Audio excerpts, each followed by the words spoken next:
Mahirap maging mahirap, pero mas mahirap ang taong walang pangarap. Panganay ako sa 5 magkakapatid. At the age of 4, nag-kinder na ako. Mula grade 1 hanggang grade 6 ay hindi ako naalis sa section 1. Mahirap lang din ang buhay namin nun. Dito ko nga rin naranasan na mag-ulam ng mumurahing gatas eh. Lakad lang din ako pa uwi. Sumasabay pa nga ako sa classmate ko na may sundo. Takot kasi ako tumawid sa may Jessen.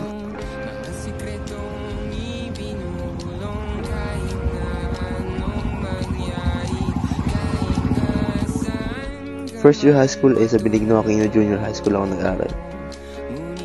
Kung sinong magkakapit-bahay, sila na rin magkakaklase. Kaya naman angat-nangat ako sa mga classmates ko dahil di-section ako ng grade 6. Second year, sa main. Walang masyadong ganap, aral lang. Pero pag uwi, lahat ng pwedeng pagkakitaan ay ginagawa ko. Siyempre, may pagnanais din magkaroon ng pera. Text, holen, pogs, dancing, basketball. Minsan nga nakipag 1v1 pa ako kahit malalaki yung kalaro kasi alam ko naman mananalo ako. Third year, malayo ang section ko. Yung ibang classmates ko, nasa section 1, 2, 3 pa rin. Sectioning is just a number, sabi nga nila. Fourth year naman, section 20 na ako kasi na-dissolve yung last section. Kaya kami na yung last section. Wala naman masyadong naganap ng high school life ko. Hindi rin ako nakakasali sa mga activities sa school kasi wala nga kaming pera. Pag umuwi naman akong galing school like tab sa bilyaran, titinda ng sigarilyo, nagbobote kalakal, hakot ng graba at buhangin pag may nagpapagawa lang, tapon ng basura, tsaka masakit sa lahat, magtapon ng patay na hayop. College is working student ako. Burger machine, crew, spes, janitor, kung ano-ano pang trabaho.